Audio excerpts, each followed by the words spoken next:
later on in life, all that experience would come in clutch for this type of work that I'm doing now as a home inspector. Every inspector should be every agent too, but has a standard with which they have to work. They have guidelines they have to follow. They have certain things they have to call out. This is the Just One More podcast starring Chris Jacobs and Carlos Kopszywa.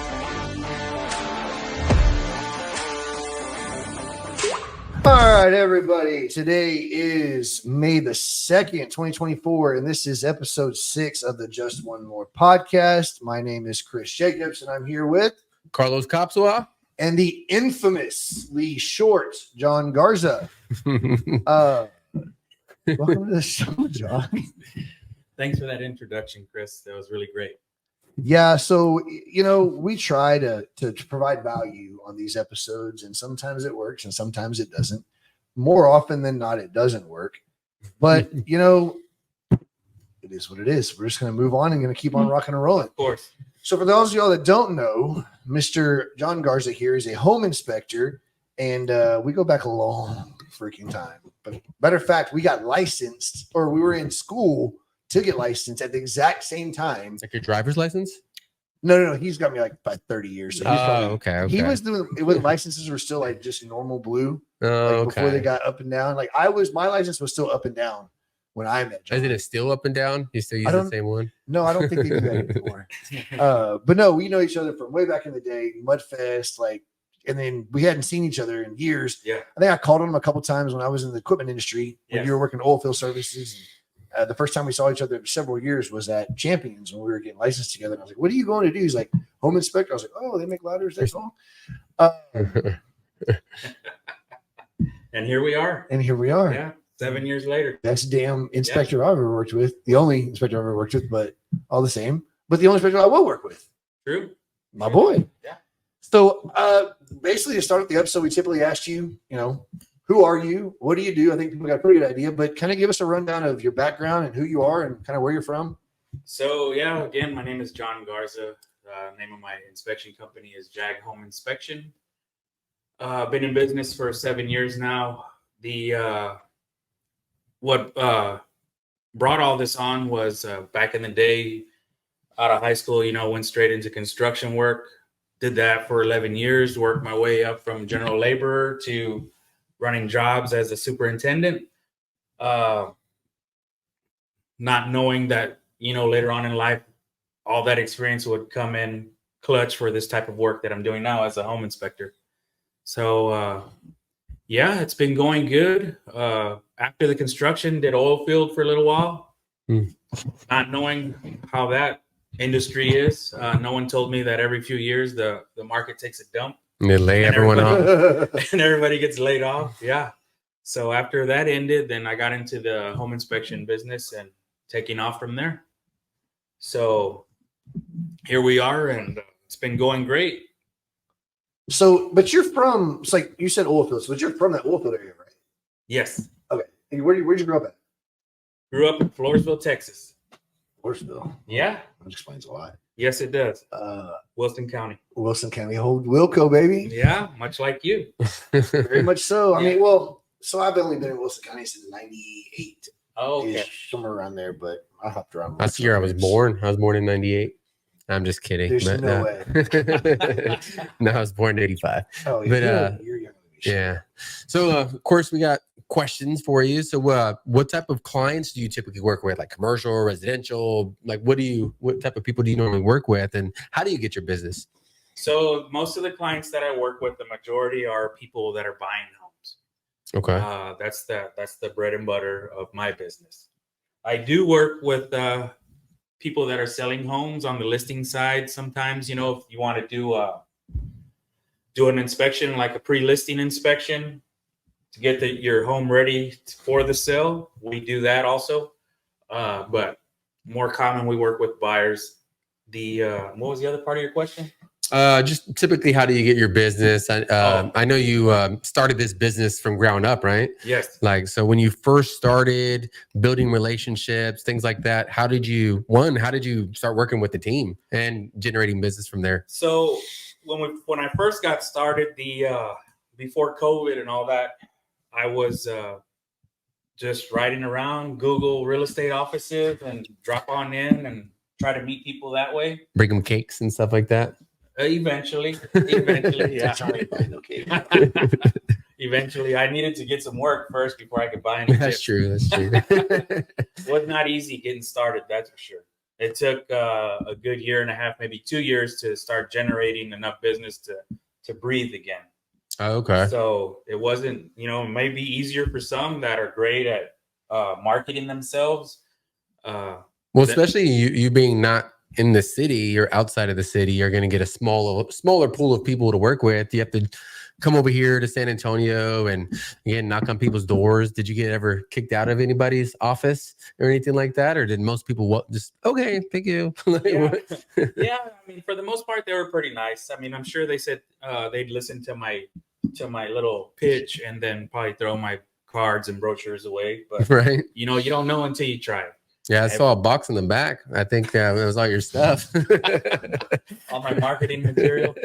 Yeah, so just like with any business, if you want to be successful, you got to put in the time and the effort. And it took me more time because I was not used to speaking with strangers. Like just go. Some people are good at that. We're not going to mention any names, but some people can just go and talk to a whole room, about anything. Yeah, But, no, for sure. Even when they don't want to hear from you or whatever. Exactly.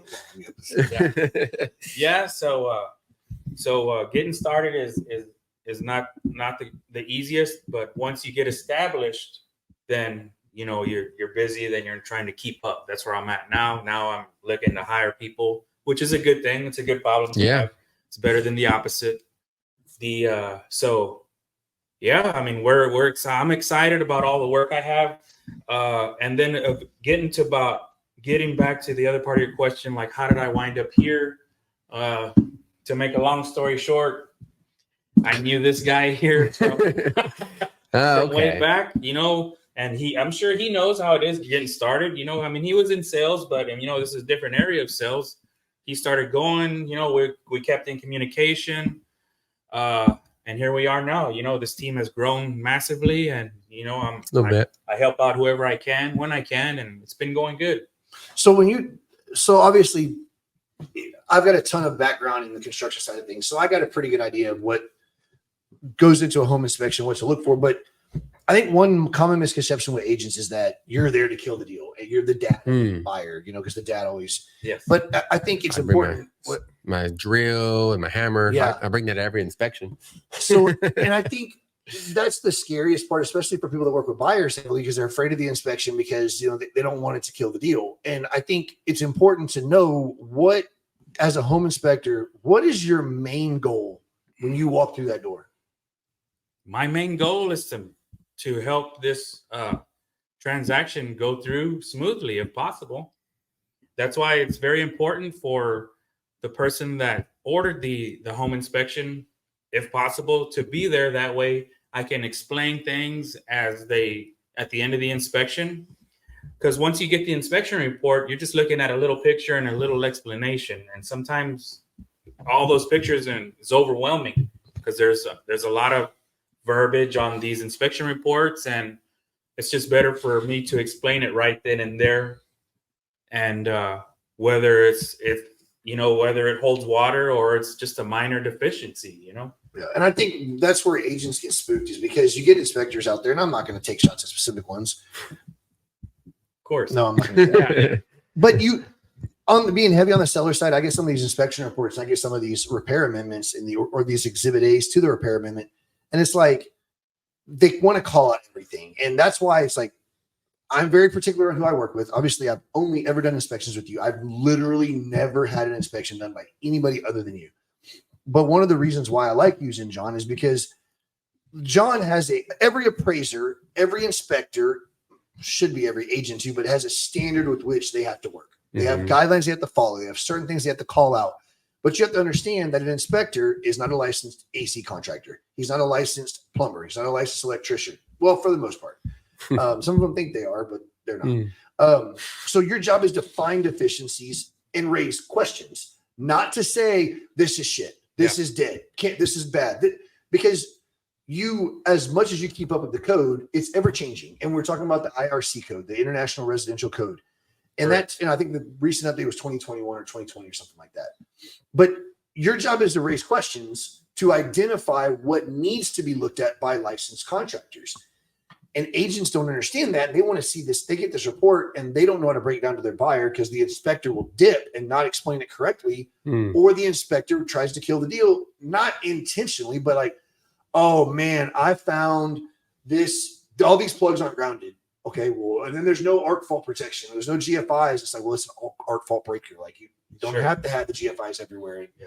But it's like understanding how to explain it is important. So like when you get your home inspection, why do you take so much effort and time? And what is the importance of how you break down a home inspection to a buyer? We'll get to the seller side later, but why is that so important to you? Well, for one, I mean, they're under a lot of emotion and nerves, going into making a big purchase for one. And I like to make sure they understand the difference between, something that's a minor thing that may look like a big problem, but it really isn't. And I need for them to understand the bigger issues that are more important, as far as pointing the deficiencies out. So just clarifying everything for the buyer, that's the main goal. And for the agents too, everybody's always constantly learning. Me, the agent, you work with different people all the time. Everybody's different. So trying to just get the whole point across and making everybody understand. And that's the cool thing about the inspection side. As agents, we're constantly trying to mirror and match to relate to the client. Home inspectors, that I don't feel like that's the case. Your job is to get in there, inspect that home, do your due diligence, because you have a liability. Of course. You have a responsibility and a liability in your license. So you have to carry yourself in a certain manner and make sure you protect yourself. So when you explain that, he's very in depth with how he breaks down. Okay, this is, look, you need to really look into this, but without saying this is bad, because if it's electrical or plumbing or HVAC, like you're not that. You're just saying this is what I found. Yep. The standard seems to be this. Maybe you should get this checked out. So when you're doing that, what are some of the most common things that you're seeing on used? We're going to get into new construction and sellers later, but on used homes, resale homes, what are some of the most common things you're looking for outside of your typical home inspections? Like you're not, you go into it not knowing if it's FHA or VA outside of the, septic inspection and termite, WDI, but what are some of the things you're seeing more often than not on the San Antonio side in a home inspection? Well, I mean, the things that we look for on previous owned homes or on any home pretty much is the priority, making sure that water is not going to penetrate anywhere on the home, whether it's from the roof, from the exterior walls, windows. That's always a priority. Of course, settlement, foundation. Yeah, cracks. There's several things that we look at, and it's probably don't have enough time to go into every little single detail, but and yeah, there's always something that every house is different that like, hey, I didn't even know that, like things that pop up, like penetration points in the roof and stuff like that. Like there's things that I just don't even think could happen that can come up on inspections. So that's why I always say, even if it's new build, always get a new inspection. Everybody should get their property inspection no matter what. Is that kind of how y'all think as well? Or is there times when you think you maybe shouldn't get inspection? No. You should always get it inspected. Especially land, right? Yeah. Yeah, bare piece of property. Yeah, I can check the fence. This episode's already going off the rails. Well, see, and on the buying side, absolutely. Now you get into the seller side, and I'm adamantly against home inspections on the seller side. I was thinking, yeah. I know John has done some for me, and it depends on what the situation is. But at the end of the day, the seller needs to disclose everything they know about the property, not anything they're going to learn about the property. Because if you go and you get an inspection report, now you have to disclose that entire inspection report. And if a buyer sees that inspection report prior to going and seeing the home, they may never go see it. Even though that inspection report may be pretty normal, yeah, they see deficiencies, it's a red flag. And I think a lot of people make mistakes. And I know some really good agents that get that done. But I think it's a mistake because I want my seller to disclose everything they know about the property. We don't need to learn anything new. And when you disclose, it's not just the seller's disclosure now. Now you're having to attach that inspection report to the seller's disclosure. So it creates a conflict for potential buyers that are coming in and they get this inspection report from a resale inspection. And they're like, oh my God, the roof is 16 years old and there's a one dent from hail. The roof is shot. Yeah. No, it's not. That's a 30-year roof. Like it's going to be fine with one dent from hail. But they see that and they instantly overreact. And I bet I spend so much time with buyer's agents on my listings. They're coming to me, these inspection reports. And like, I had one the other day, I guess it was a couple weeks ago. There was 97 items on the exhibit A. He literally went through everything. And it was a 30-year-old house, but it was in really good shape. We're asking for and I was like, just terminate. Like, we're not doing this. Like, we're not even going to look at it. Yeah. Like this house is in flawless condition. There was nothing major on there. I mean, there was one of the drains drained slowly. Okay. Like seriously, we'll throw some Drano down there. We'll clean whatever. Sure. One of them was they wanted pressure release valves on the spigots. Okay. You can go buy those for $7 at Home Depot and screw it on. Let's not get crazy, especially when you've already negotiated a price. You've negotiated some concessions for closing costs. Don't go crazy. But those inspection reports, when you look at them before you go see the property, it can freak people out. Do you do a lot of pre-sale inspections? No. Honestly, no. Coming from an inspector, and obviously this is your business, but would you recommend it? Or do you think, hey, that's probably something you should let the buyer take care of? Well, from a marketing standpoint, of course, I would recommend it. You can do it one at the beginning and the middle. And then I'll re-inspect it after the inspection during the option period. Yeah. But when you go in there as an inspector, you don't want to see, you do a pre-sale inspection and then a buyer comes in, they get their own inspection. Like they're good. They're not going to be the same. No, they're never going to be the same. No. And it's a freaking argument now. It's like, I would say I do have a quick question about that. So the situation didn't happen, but it almost happened, like literally like yesterday. So literally. But so we got the inspection and it wasn't John. The client wanted to use their own inspector. And this is one reason. Control your clients, bro. Yeah. This is one reason I always like to use someone we know, can trust, because they just use some random person they found online. I can't do it. But ultimately, they're throwing in all this verbiage that essentially you put on any contract just to cover their own ass. Like, oh, you should still get your home checked by a licensed plumber or things of that nature, just so that if something comes up, it covers their own ass, right? Well, anyway, so my client, it's $1 million house. It's $1.3 million. So they're like, well, we should get. See him just flex on me. Yeah.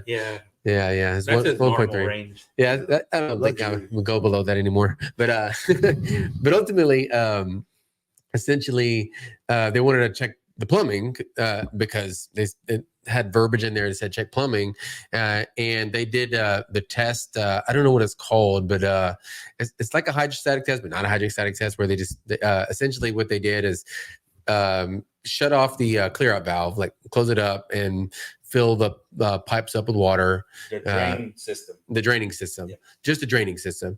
And they said if it releases, then there's a break somewhere. The plumber told me there's literally 75% chance it's going to fail.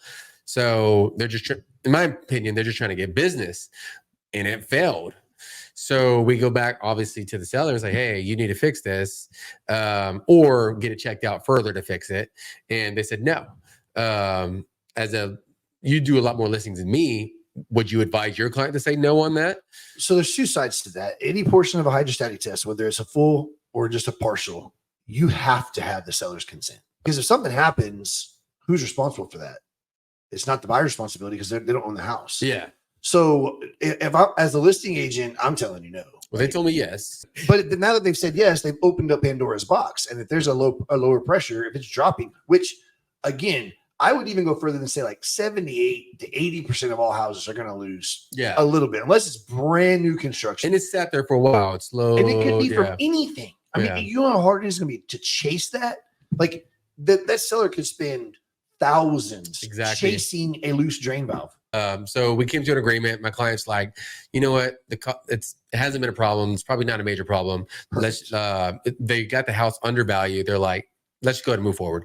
But let's say if we didn't move forward, we backed out. Do they now have to disclose that? Yes, that's what I was going to say. And what if they do not disclose that? It's their liability that they're faced with. And that's another thing. Like when I go and do like listings, I'm polar opposite with listings and buyers because I'm a savage with buyers. But as listing, I don't want the inspection report. Do not send me the inspection report. I don't want it because I don't want to open up Pandora's box. Once I get that inspection report, now my client is going to disclose everything on the inspection report.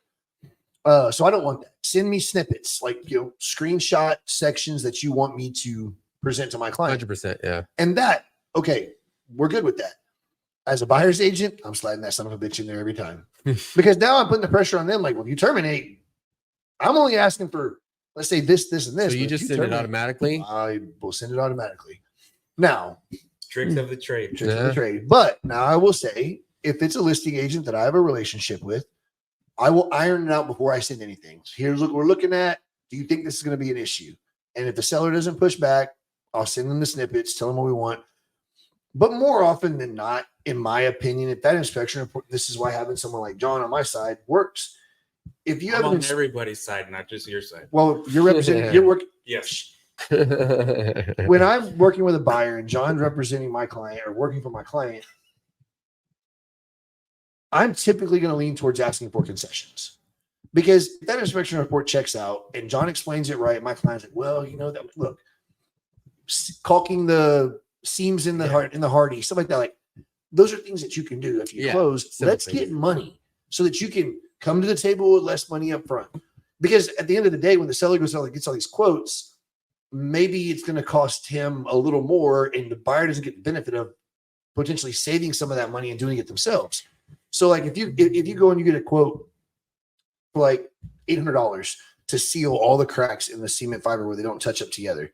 Well, I would rather say, hey, buyer, let's get that $1,500. Let's apply it towards your appraisal, apply it towards some of your closing costs. So you just came to the table with $1,500 less and go buy a $30 bottle of caulk with a gun and hire a high school kid to come out here and do it for you. Or, get somebody, a handyman come out here for $300 or $400. Well, now you just saved $1,100 in closing costs and you're able to use that cash you saved to pay for that to get done. So, and on the seller side, you want that too. I'd rather give up, talk to my clients about giving up concessions to let the buyer take care of that because the buyer knows how they want it done. That's what I was gonna say. I always do it. I do the same thing because who knows who their seller's gonna hire? They can hire their cousin who, they built a shed one time, like out of something. Like they don't know what they're doing, but they can hire them to do this little handyman work. But what if they do it a horrible job? I'd rather take the money and then have somebody that I know that's doing. Not only that, but so agents have to understand, especially listing agents, how to explain the contract. When you agree to repairs, be licensed, licensed or in the business of doing that specific repair. Okay. So like people say, I need a licensed roofer. There is no such thing as a roofing license. So it doesn't exist. Somebody puts together stuff at like IKEA. They're in the business of building stuff. No, they can come. No, because they don't make money doing that. But like you can't have your cousin and all of his friends put your roof on. They're not in the business of doing that. That makes sense. So you have to be able to, you have to hire someone that's in that business, in something that generates revenue doing that, or licensed. Because like I said, there's no licensed roofing contract. It blows my mind how people say, I need to hire a licensed roofing contractor. Oh, let me know where you find one of those. Because that doesn't exist. There are qualified roofers. Qualified roofers. Same thing with like, now you get into electricians and stuff. I know a lot of guys that can do a lot of electrical stuff, but when they say, well, I'll fix it myself. No, you will not. Because you have to be licensed. Hire a licensed contractor to do that because when it comes down to it, the liability falls on the seller and who they hired. And if that person they hired is not in the business of doing it, they don't have any kind of insurance, guess who's going to bite the bullet on that one? The seller. So the concessions is better typically because then the buyer can do it themselves. And they can use the money they're saving by not having to come to the table with as much closing costs to hire whoever the hell they want to do it because they can hire whoever they want. Yeah. Because it's not an addendum to the contract. They can hire their neighbor. They can hire their friend. They can hire Barbara down the street. It don't matter. They can hire whoever they want, and they can get it done typically cheaper. So concessions is typically the way to go until you get into more of the major stuff. But again, it's educating agents, it's confidence in explaining it to the seller and the buyer so that they understand, what to look for. And that's where I kind of want to go next. Like, what kind of things, like when you have a buyer's agent you're working with, are there certain things you come in here and you talk to the agents all the time? Are there, well, not, he always does when I'm not here, but are there things that you try to coach the agents on? Look, these are things you should look for in a showing so that you can be prepared. Well, I encourage that all the time, and of course, not everybody has time to be going to the full inspection. But yeah, I mean, I try to show whoever, whenever they're there, a few things. I encourage the agents here to call me if they come across something that they aren't sure. Give me a call, send me a picture of the problem, and if I can, I'll give you a quick answer and go on like that. But yeah, I mean, there are things, and I do have small lists made up. If somebody like, hey, I got this listing. Do you have any info that I can provide for them to get the house ready? I have information like that for agents if they need it. A little 1 through 10 list that they can do to help out to prepare for a home inspection. Whatever I can do, I'm always trying to help out and where I can. And we're talking about these home inspections. We've been talking about, how we all work together with the agent, the client, the buyer, and me. We're talking about these inspections like they're all going smoothly, but there are times that, there are some major deficiencies and we have to back up and reassess the problem, and let our client know that, this is where we're at. This is how I believe we should go about it. We need to get, this type of professional over here for his opinion and see what he comes up with and go from there. So a lot of the people that listen are newer into the industry, or they're trying to get this career going. What are some of the things that you would tell an agent? Hey, John, hey, this is Chris Jacobs. I'm going to go show my first house. I'd really like to use you as my inspector, but what are some of the things that I should look for when I walk through that house that could be, red flags that I need to make sure that we emphasize on the inspection report or pay close attention to as we walk through these houses? Like before even going under contract. Before going under contract, all of that. Like for listing it or? No. I'm representing a buyer. Okay. Yeah.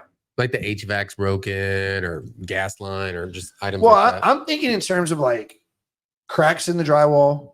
Where is it? Where in terms of location, does that create like stuff like that? Of course. Yeah. General area, in the cities, varies on what kind of problems can be there. I guess. So yeah, cracks in drywall is an obvious, red flag. Now, cracks in the drywall doesn't mean the house is going to fall apart. Every house moves around a little bit. So there's some, normal cracking, in certain areas that is going to happen over time. The another thing you can look for, if you're looking just specifically for settlement, sometimes it's obvious as a cracked window pane. A window pane can be cracked if window pane can be really stiff to open, or if the house is binding, you're not going to be able to open that window. That's what causes it to crack sometimes. But most of the time, it's the neighbor's kids shooting it with a BB gun. So I see that all over the place. So I don't even do that. That should I be like opening windows on my first showing type of thing if they're really interested? If you get there and you have time to kill, and that's something you feel like you want to do, you don't necessarily have to do that. Just go and maybe open and close some doors, Yeah, hold check the door that out, in the middle. Bring a marble.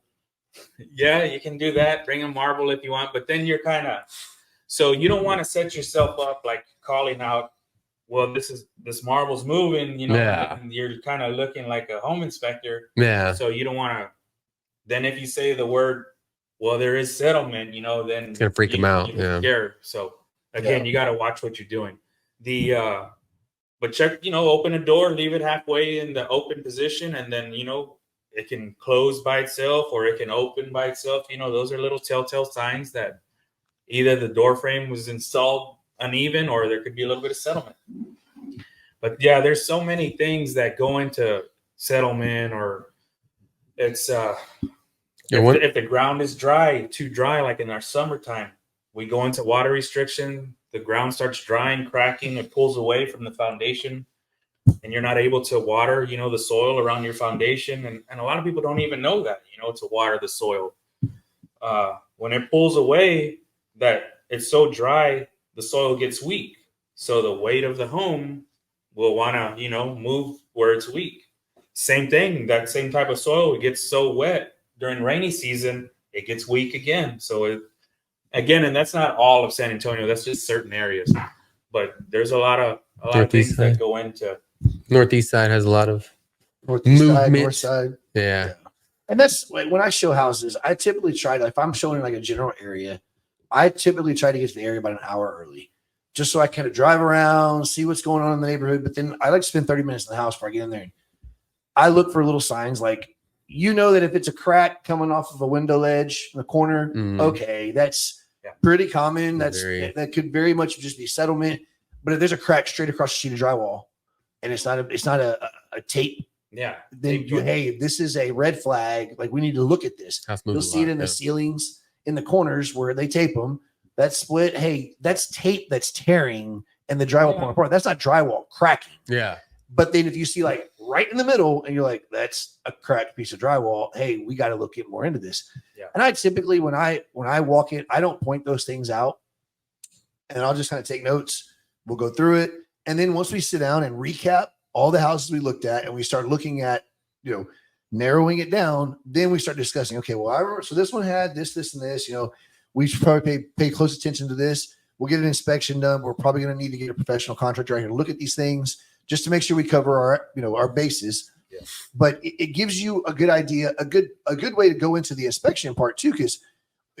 And John will tell you, when we go into inspection, I'm already kind of giving him a heads up. All right, look, these are some things I need you to pay close attention to, because I need to know if this is something that am I missing something, or is this common? Is this, not common? So that when he goes into it, he knows he's got his list that he has to do, go back and double check these things just to make sure that we're jiving and that I'm not missing something, because he's going to explain it to the client and the client is going to listen to him. But the client on the buy side is leaning on the agent to be able to bring them up or bring them down. Yeah. And that's where it's so important to have a good relationship with your inspector. And that's like when a buyer calls, I got this friend. Listen, I don't know your friend, and I'm sure he's a great inspector, but I've got an inspector that is extremely thorough. He's extremely efficient, and we work very well together. Who's that? No, I'm just kidding.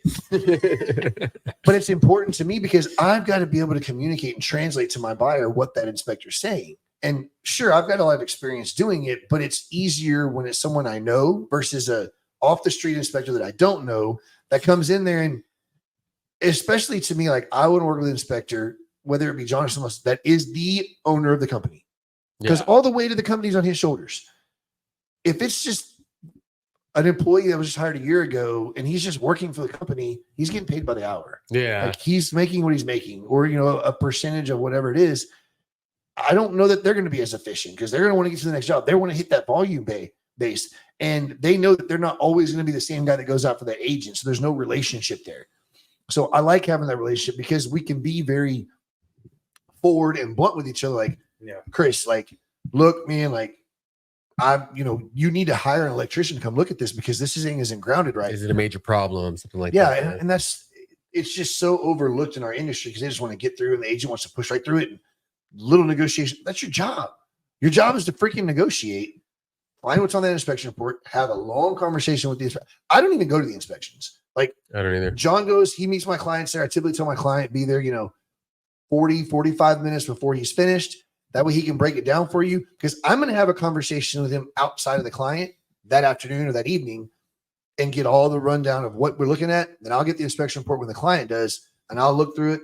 And then I'm going to go over it again with them. And I need to make sure I'm on the same page, so I'm not sending up red flags that aren't red flags.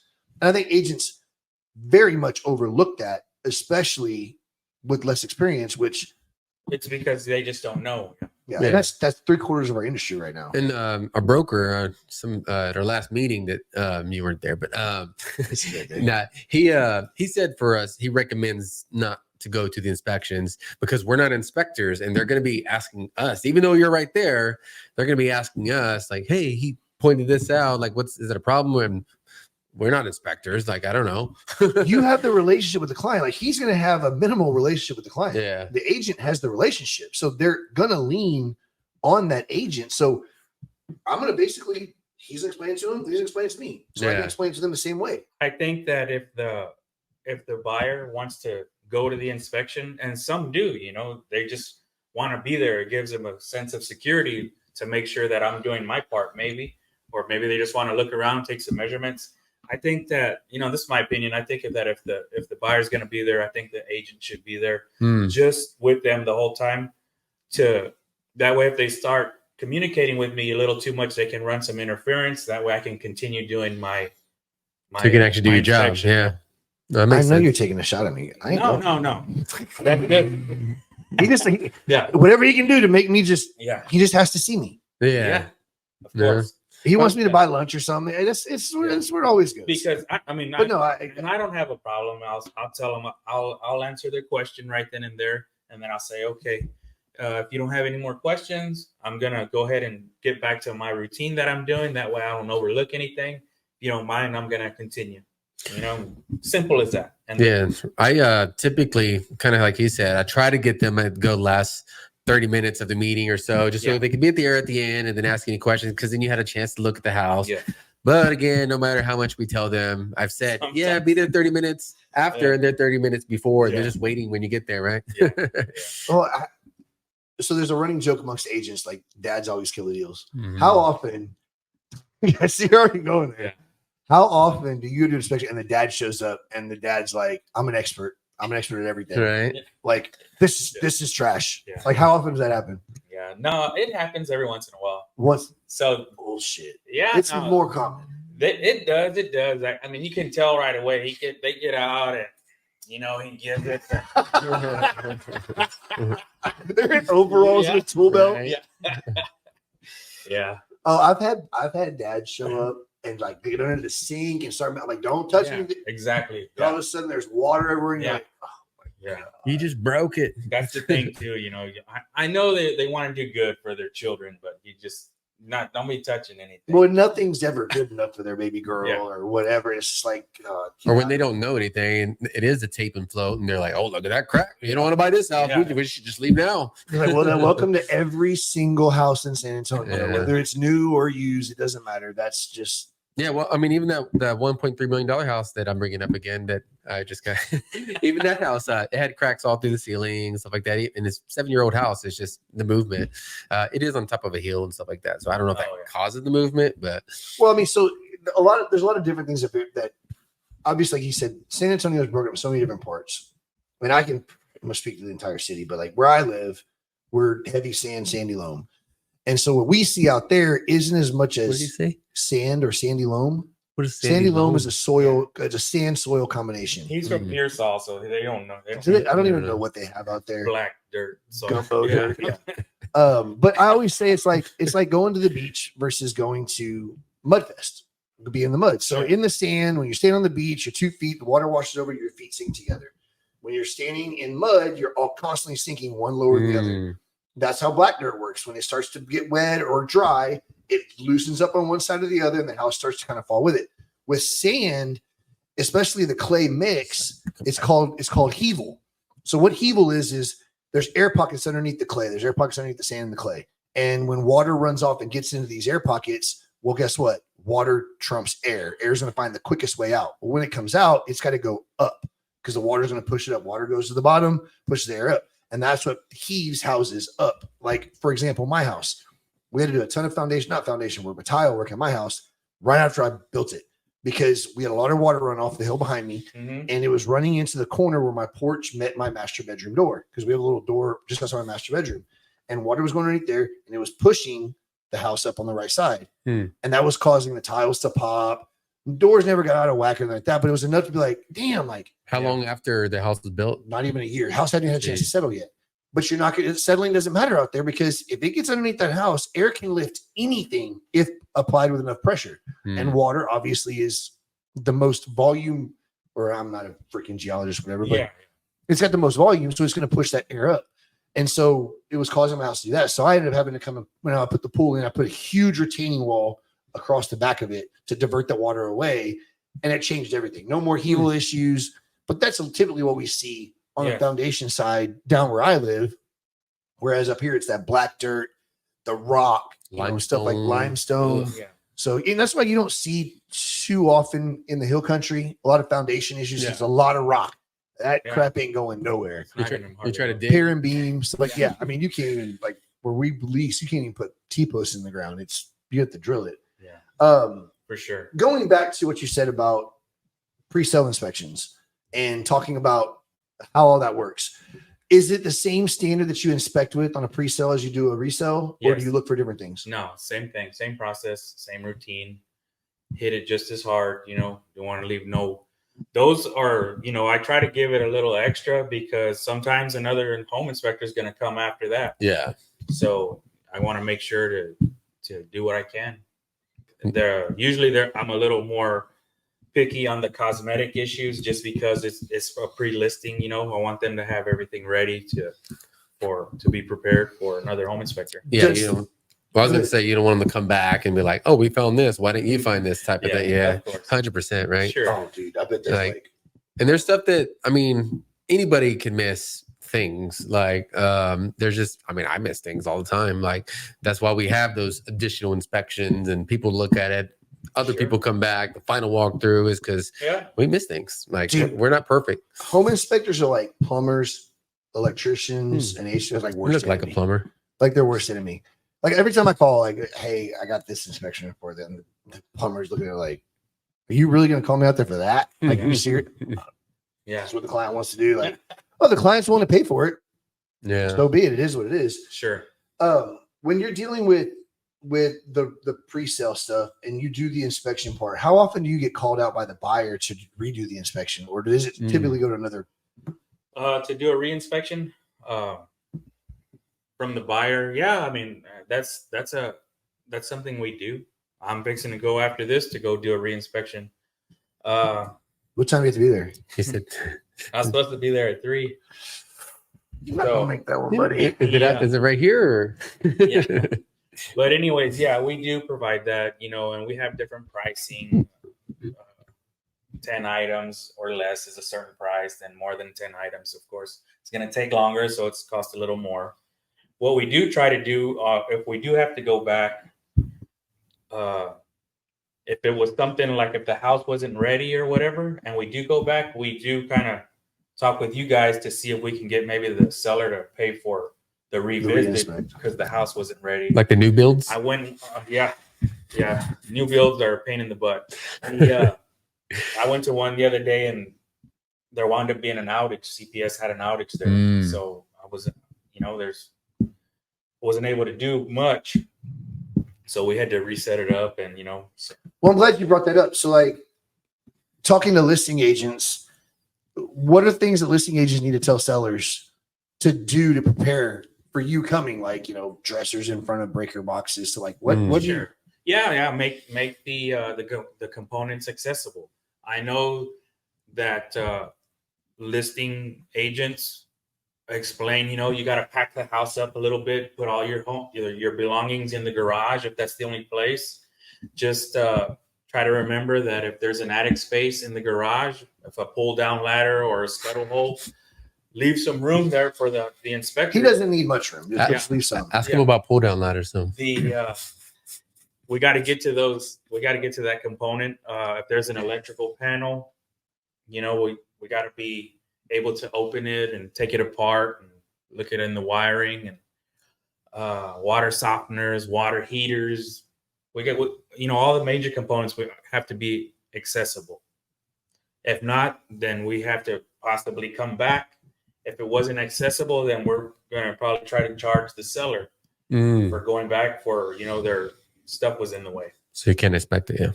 So do you look for certain financing terms before you do your inspection? So like for example, VA requires a WDI. will you provide a WDI inspection? But like, do you want to know what the financing terms are before you go do an inspection so you know what certain things to look for?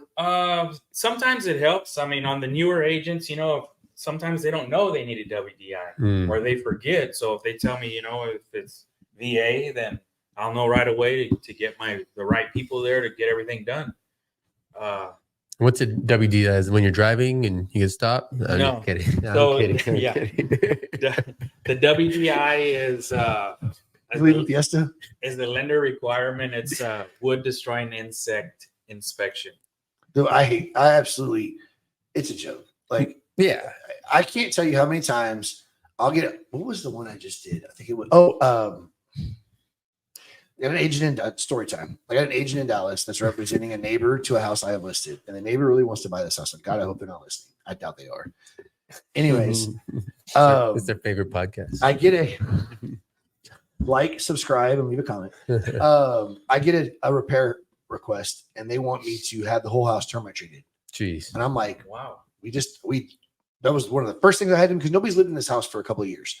I was like, go ahead and get a termite treatment or get a prevention done. Yeah. Get it inspected, make sure. Because if it's FHA or VA, I want to be covered. Because as an agent, you got to know what the FHA is looking for, what the VA is looking for. Conventional is a little bit different.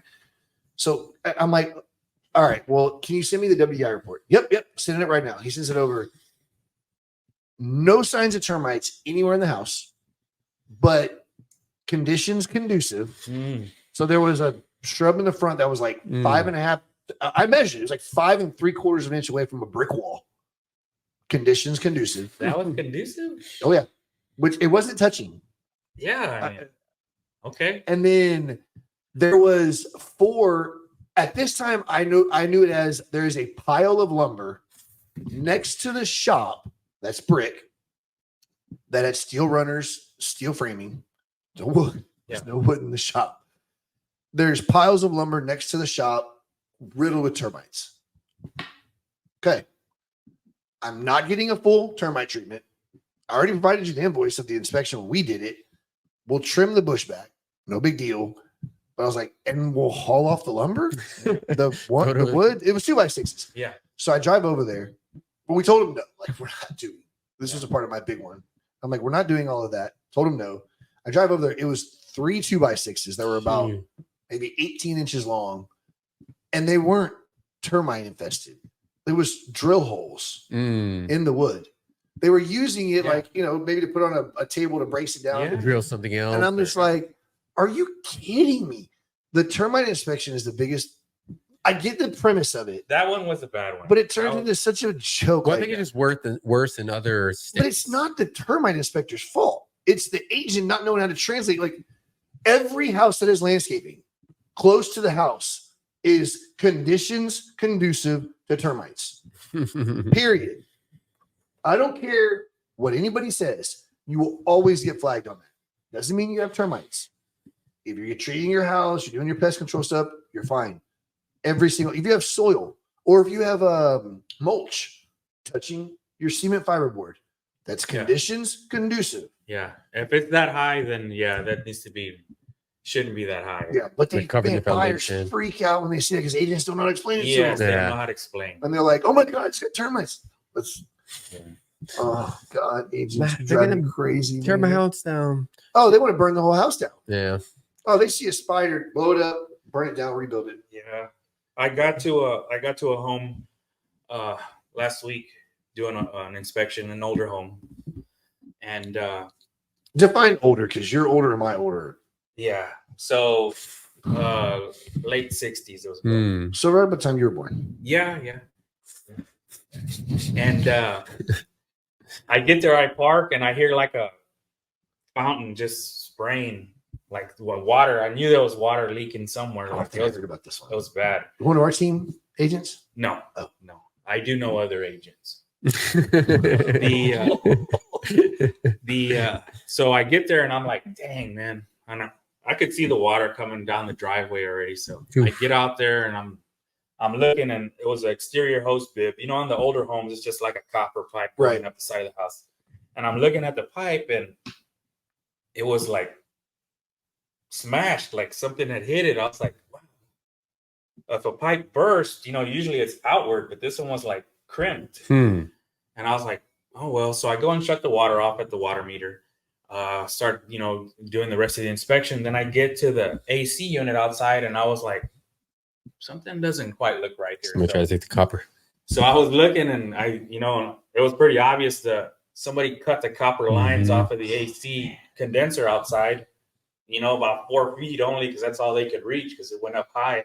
And I guess they went over there and tried to cut that other copper they saw, but it was water pressure. So they damaged it and left it like that. Somebody did it. It was on the Slack where I don't know if it was an inspection or a show, and they walked in and there was just water all over the ceiling. Like maybe it was Mariah or something. I've seen it. I can't tell you how many times I've gone to show a house and there's like someone hadn't been there in months and there's just like water everywhere. Oh yeah. I showed a $1 million home. Yes, I show those every once in a while, Carlos. You doing a showing for somebody or A showing agent. And I walked upstairs and I was walking upstairs and I just kind of got this whiff of like water. Like, you just like a musky smell. mildewy Yeah. type. Yeah. I look up and there's this gigantic bubble in the ceiling on the second floor. And I'm like, oh, this is bad. I called I was just there yesterday. I think you're at the wrong house. I'm pretty sure I'm at the right house. Man, I can leave and leave it this like guy this. argued with me. Older guy argued with me for like 20 minutes. I was like, so I walked back inside, opened the super, walked back inside, took a picture, sent to me. You just passed your showing window. Why are you still in that house? I'm like, Oh my. I'm taking a pic. Yeah. I said, you Helping know you what? out. I hope it ruptures all over the carpet because they had carpet. I mean, this was it was like by oh gosh, what's that subdivision? The gated subdivision off of Northwest Military, Inwood. It was kind of over in that area, and I was like, I hope it ruptures and just all because the agent was not coming out there. Like he was not going to check. Really? You just didn't care? No, he didn't give a damn. But you see it all the time. Like if you're not having someone check up, that's why you hire the right listing agent. That'll go and check on the properties regularly so that like. Yeah, Hey. especially if they're vacant. Yeah. Oh, I mean, you'd be surprised how many non-vacant ones you Really? find stuff like that. That's Oh, true. we opened one up. I don't even remember when this was, and it was riddled with growth. Can't say the word. Sure. Riddled with growth, and the buyer had been living there for like 2 years. Had no idea. A buddy of mine, I had no idea. no idea, There was no odor. no odor. Well, yeah, he Jeez. couldn't smell. Or- Clayton Reynolds. So he called me. It's about a week ago. Mhm. When they built his house, they didn't put the shower pan in right, or they didn't put a shower pan or something. And he's been in the house 4 or 5 years, and he started noticing something. I guess about a week ago, so he started kind of digging around the shower, and like all the water that was going in the shower was going through the tile Yeah. and leaking into the drywall and into the framing. And he was like, "I don't know what to do. Like, it's already past your builder warranty, all that stuff. What are you gonna do?" But you got to pay attention to that stuff. You got to pay attention to your home, pay attention to like you were saying, the maintenance around it. The pre-inspection is really important for that type of stuff, but I think you should get it. But it's upkeep of the house. And I think people forget that you have to upkeep the house. Like, Sure. Oh yeah. Yeah. Buy it, move in, set it, forget it. Was it George Foreman? If not, I mean, and I get it. A lot of people are so super busy these days. At least hire a maintenance man to go there and just touch everything up on the exterior. Has anybody ever hired you as an inspector? Like they live in the home and they're just like, hey, I just want to figure out what's wrong with my home. Sure, I've had those calls. I've done some inspections for tenants that their landlord keeps promising them to make all these repairs and stuff. So they don't do it. So they need the inspection report to go to court to get these get these things done. Yeah, I mean, insurance companies call to check out roof. If a homeowner gets a new roof, the insurance company needs to know if it's installed properly. So they'll have me go out there. How often? It's a tough question. Have you been blamed for causing damage, or maybe things that you should have seen, or does that come up pretty often, or just every once in a while? In the 7 years, maybe 3 times. Okay. Yeah. Okay. And that's 2,000 inspections. Wow. 2,000 inspections. 2,000 inspections. Look That's- at you. Yeah. That's So it. proud of you. You can do 3,000. More or less. Could be in the 18 or 1900s or 2,000 or it's close to that number. How many would you say you're doing on a weekly basis? 10 to 14. Okay. Yeah. Jeez. And it's tough. Yeah. That's busy. Yeah. By yourself. Yeah. That's crazy. New construction. There's a lot of him hawing about new construction, because a lot of these builders, and I mean on the production side, the DR Hortons, Lennars. A lot of what? Him? I know. hawing? I thought the same Is that thing. him I was hawing, right? like, Him hawing around, like I think that's a Lavernia thing. I don't Cowboys know. say, right? Him haw. Him hawing. Never This is heard a that family before. friendly Yes, podcast, yes. So I'm gonna let that slide. No, but like new construction, a lot of production builders, they're not going to follow repair requests for the most part. But how many different phases of new construction inspections are there? I know that you don't typically do. There's 3. Well, yeah.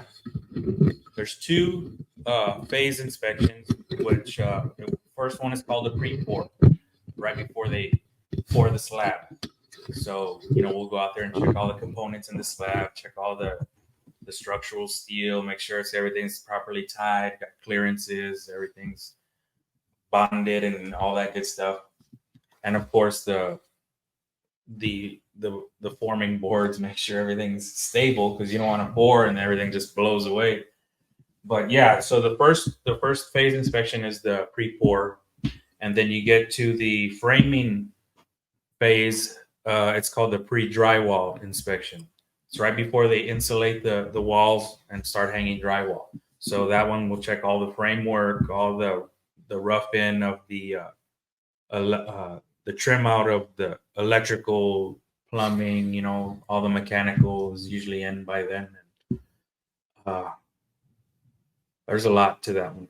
Well, yeah, because you're checking things that haven't been terminated yet. Yeah. There's no power, there's no water, there's no HVAC. I mean, it's everything's just there, ready for finalizing. And then once after that, then we'll go and do a final right before the closing. And that's a typical home inspection. Yes. Checking your power, all that stuff. Mm-hmm. So, how much pushback do you typically get with production builders? I actually, there's more of a question for you too on the buyer side. I've only sold. So last episode I said I sold 1. I think I've actually sold 2. I sold 1 in Buda and then the Lennar one. And surprisingly enough, remember the Lennar one was Really? I couldn't believe it. When I called him about it, he was like, "Oh, Lennar." And I was like, "And all you Lennar reps, bring the smoke. I ain't scared of you. DM me, whatever you do, I don't care." They get so sensitive. But that inspection was flawless. Really? Like, I couldn't believe it. That was the diamond in the rough. The sales guy was freaking awesome. I wish I could think of his name. And I mean, don't get us wrong. Everybody, has their days and their off days, and it's just not one in particular. I haven't sold a Lennar home yet. I sold a couple other new builds. I never sold one of the same type of new build. So like on one of all the different type of new builds throughout the city. I don't do a lot of new builds myself, but I've never really had any pushback, to be honest. Really? Mm-mm. See, I hear horror stories about it. When we did the one, I sent it to the sales rep. Gosh, I wish I could think. He was amazing. Like, he was really good. I sent it to him. There was like 3 things on it. He's like, "We'll take care of it." Within 24 hours, they were done. Okay, so let me take that back. Nice. Do you mean pushback on actually doing the inspection? Doing the repairs. Oh, doing the repairs. Like Okay, a repair amendment. Yeah, I mean, so there was this one time, this is more the clients, I'll be honest. They're supposed to do 1 blue tape walkthrough. We had 3 blue tape walkthroughs, and the construction manager was like, "We don't normally do this, but you know what? I mean, we're gonna do it for you." But I was like, that was after the first time. He was like, "Yeah, we'll come back a second time." He came back a third time. I was like, "Oh my god!" Like I wanted to walk away. But yeah, that's probably the worst. But like that was DR Horton. Like, they took care of literally everything they asked for on all 3 blue tape walkthroughs. I was like, wow. I like, that's what. So when you say pushback, I mean, I haven't really had too much, to be honest. You've been fortunate. There's been one, but I don't want to say the name. I will say the name. It was Lennar. I ain't scared. I mean, at the end of the day, this show's for the agents. It's not for the builders. Like, so essentially, I think John did this inspection. It was like 2 years ago. But we came back like to do blue tape walkthrough. There's still gaps in the floors. Like, they weren't even sealed. Like, they literally would have had to replace the entire floor again the day before, like 2 days before closing. And we're like, we're just gonna walk away. Like it's not worth it. So we walked away. Lost your earnest money. No, they got it back actually. Those are the same people that did the 3 blue tape walkthroughs. And there was a lot of that, 2 years ago. That's when everything was going It's crazy. true. Insane. Yeah. So They're building them, spitting them out, spitting them out, spitting them out. Yeah, so And it I makes think sense. it's gotten better in some of the it conversations. has. Oh, it has. But the thing is when I was doing that many deals and going to construction homes and they give me that experience, I don't want to send my clients there, even if they are doing better. So I don't know if they're doing better or not. That's the hard part about these big builders. Just like the banks back in the early 2000s, like they're just too big to fail. Like they're like, whatever, like we'll sell it to the next person. And Exactly. they get so much business from non-represented clients. This is where you're talking about new builds and getting representation, and it's important because the builder's there to protect themselves. Mhm. They're not there for you, the consumer. The agent is. And I know that there's a stigma of agents and they're just out to make a quick buck, but you get you a good agent, like they're going to protect you from losing your ass. 100%. Oh, yeah. When it comes to the appraisal, when it comes to I mean, they could have lost their earnest money if they didn't Yeah. know. having different outs in the contracts, understanding the contract. And all you got to do is walk in there and say, hey, I'm represented by an agent. And the first thing that sales rep's going to do, not every sales rep, but first thing one of the sales reps is going to say is, well, you can get a better deal without an agent. No, you can't. Bullshit. I can get you the same deal. Actually, most that I've seen, you get a better deal with an agent. Oh, Like, absolutely. That's my point. You can negotiate it down better. You can get more concessions because the minute a builder says, oh, I can get you some concessions, they're like, oh, without an agent? Oh, yeah, we can use their commission. I can get you the same thing, probably $1,000 cheaper. And that's when you're giving clients options, 3 or 4 different builders. Look, at the end of the day, Lennar, D.R. Horton, Pulte, Starlight, they all use the same damn subs. I was going to say something else. They use the same damn subs. They're using the same guys, same framers, same concrete guys, same flat work guys, same HVAC contractors. You'll never see big time, top quality HVAC contractors working on those houses. It's fly by night plumbers because they don't want to mess with them. Wait, John So- Wayne doesn't work over there? I don't think they do. No, I don't think they do either. I could call Don and ask him. But they don't want to mess with it because they know that they're going to get beat up. They want the cheapest, and you got to have an agent and an inspector that knows how to look at this stuff and say, okay, like I remember back in 2012 when I bought my first house. It was a Meritage house over off of Lower Seguin Road, and I got a smoking deal on it. My agent Shane he killed it. Like closing costs, like everything. I think rates were like 4.25. Like it was awesome. 2,000 square foot house, $160,000, $165,000, paid for all my closing costs. Well, we lived there for 2 years. And then me and my girlfriend at the time, Brittany, my wife now, very clear to say that, my wife, when we moved, we kept the house and we were going to use it as rental property. And I swear to God, the first week my tenants moved in, we had a major water leak in the exterior wall on the west side of the house. I freaked out. I was like, shh, what the hell? Come to find out, that was when that whole PEX tubing lawsuit was going on. Yeah. And what they were doing was they were taking the PEX tubing and instead of putting a 90 on it to come down the framing, they would just bend it over and roll it into the top of the framing. Yeah. So when the house would shift, it was just pulling on it. So that PEX tubing started leaking. Snapped it. There was a massive lawsuit from the company that designed the PEX tubing. I can't remember the name of the company was. And so Marriage is like, we're not paying for it. You're out of warranty. I'm like, I'm fixing to sue you and everybody involved. Like, you're fixing this. Like, this is your screw up. Because when the insurance company hired the guy to come out, he pulled all the drywall down, and you could see they literally, I'm almost with 90 degrees. Yeah, they forced. So Meritage came out, they fixed it, but I had to fix, the insurance company had to fix all the damage. Yeah. Came in, we did new cabinets. So I thought, new cabinets, drywall, sheetrock, with all the sheetrock, paint. We did some framing repairs just because there was some framing that got really wet. So they wanted to replace some 2x4s. And we re-spray foam because Meritage did all spray foam back then. I think still do now. I still do, yeah. And then I went to sell the house a year later. And I bet Shane had it on the market a week. And we had several showings. Guy comes in. Well, I just happened to be home where something was going on. And I was there when the agent got there. He brought his client in. Great guy, Army veteran. And I noticed that wall underneath the island was wet. And I was like, oh yeah, They're kind of cover. covered. They showed it. They left. I was like, oh man. So I called the insurance company, called Shane, let him know what's going on. Same thing.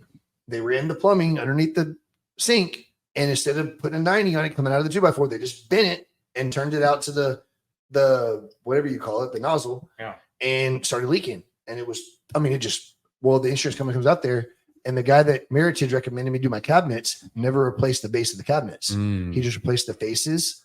So the insurance company wouldn't cover my cabinets again.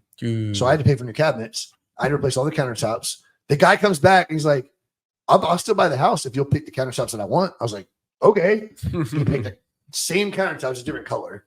Still sold the house. Was like, that's the type of shit that pre-pour inspection, that pre-drywall inspection, you can catch that stuff. That's why it's so freaking important, especially on the production side of homes, to have an agent and have an inspector that knows what the hell they're looking for. Because I wouldn't have known back then. I would have never even looked at that. Now, I look at that like on my custom specs. Oh my God. You ask Sean Ross and he'll tell you every time, he's like, get the hell out of here. Like, because I will pick that house apart. Like, fix it. Why you stop it? I'm like, this is what an inspector is going to see. This is what a buyer is going to see. Make sure you're covering your ass. You don't have to worry about it later. Exactly. That's just my opinion. Anything else that you think agents should know going into the home inspection side of things, or how can they find you? Tell them about your fancy headphones. Get on your MySpace. Those are not headphones for this podcast. Okay. That's like CIA level shit right here. Yeah. These are top notch. Yeah. Big bucks right there, buddy. Yeah. How do you hear them? They're not even in your ear. Yeah. So these are, I actually got these. These are the ones that they use on Star Trek. No, okay. So they're pretty fancy. But anyways, you can find us, JAG Home Inspection, JAG Home Inspection, Facebook, Instagram, all that good stuff. Google. Our website's on Google. Is it? Yeah. Crazy. I never would have thought that. Yeah. Yeah. Well, you're too busy most of the time to look at things like that. So another word of advice for the agents, develop a relationship with your home inspector. Doesn't have to be me, but get to know somebody, get comfortable with go on a date. Somebody that's reputable and takes me on dates. That way you feel that, put your trust in somebody. We need to be able to trust people in this industry and make everybody happy and get some deals done. So we're going to slide into another topic that's going to make everybody extremely uncomfortable. And this is a Carlos topic. And I think John can touch on this quite a bit. We all watch the draft, NFL draft, NBA draft. Nobody watches the WNBA draft. And my stepdaughter actually came in and said, hey, this girl got drafted. It was crazy. I'm like, who? And it's like, I guess one of the biggest women's players in sports history, I guess you could say. Yeah. And I don't know anything about, honestly, women's sports. So I'm just thinking, will women's sports ever turn a corner and be something that we actually watch, something that grows? What are your thoughts on that? Will it ever turn the corner? I don't know the answer to that question. Here's what I can tell you. Everybody has this idea that there's a lot of hoopla right now. Not him, all hoopla. Heard that one. There's a lot of hoopla right now about the differences in women's sports pay and men's sports pay. Yeah, yeah. Well, they don't understand. The people that are talking about that, the smart people that are talking about that are saying that they need to be paid more, are saying it for clicks. They're saying it for attention. The everyday American that doesn't own a business, doesn't run a business, doesn't look at profit margins, P&L statements, they have no idea what they're talking about, because up until recently, women's professional basketball ran at a loss, and it was supplemented by the NBA to keep it afloat. That's how they kept in business. Yeah. So women's athletes, women basketball players, the WNBA, get paid a percentage of their overall revenue. Guess what? They weren't making money. So how do you pay someone by not making money?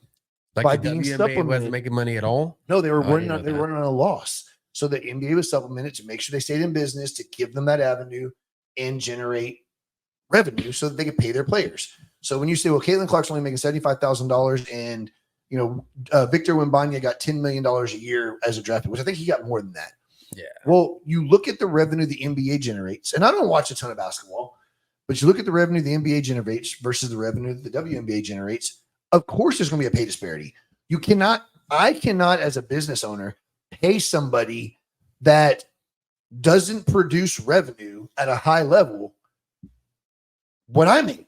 Yeah. There's no way. Yeah. It's not possible. Like you have to generate revenue. Cool. Yeah. And that's the same thing that goes with like MLS soccer. I followed the women's national team and everything that went on with that. But you got to understand, like on the national level, I believe they were about even, but on the global level, they weren't even close. Yeah. And that's where a lot of the revenue is generated, the World Cup and all of the international tournaments and stuff. When the women's team is making 30, 40, 50 times more, you cannot say, well, there's a pay disparity. That's not how this works. The pay disparity isn't because of gender. It's because of revenue generated. Now, sure, is there a negative connotation with women's sports? Yeah, I think so. I think the level of competition is very different. It's not as physical. It's look, you can get into the politics of this, but it is what it is. There's a reason why men and women don't flock to women's sports. Look, I love watching women's softball. And I'm going to tell you right now, men cannot play softball like women. I don't care. I don't care what you say. You can go play any park you want to in San Antonio. Women's softball is another world. That is a game that I love to watch. But when it comes to basketball, you cannot put Caitlin Clark is the greatest female basketball player probably ever, at least through college. I honestly, the finals was the first women's college basketball I've And it was probably awesome. watched in my life. And yeah, and it was great. I But think you- it's just the promotion that goes into it. But you look at that and you're going to tell me that you could put Caitlin Clark on a court with LeBron James? Absolutely not. And she's a point guard. Well, so maybe now. You're going to put Caitlin Clark on the court with a Kobe Bryant, or even go to someone like a JJ Redick? Like, no, like that's you can't. It's bigger, faster, stronger. Even hand-eye coordination. Like, so I think it's hard to say that. I mean, can they turn the corner? What does that mean? Make money? Yeah, now they're making money. They're not making very much, but there was this. It's all about clicks and attention. This whole thing is drafted on getting attention. There was a journalist. Like, I'm not going to say his name. I don't remember his name because that's how irrelevant he is in my life. But he put out a tweet that said Caitlin Clark sold more jerseys draft night, more Fury or whatever the name of the team was, draft night than the Dallas Cowboys did with all their players combined last season.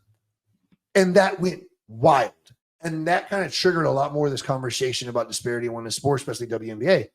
And I was like, that's a lie. There's no way. There's no way, because two of the top 5 jersey sales last year were Dak Prescott and Micah Parsons. CeeDee Lamb was like number 6. And that was through one platform. That was just through Fanatics was the one that Caitlin Clark sold her jerseys through. This one was something else. I can't remember what it was. The flea market? I'm just kidding. No, it was the one that they lids. Okay. And it was like Micah Parsons sold like 250,000 jerseys through lids. Jeez. That's just lids.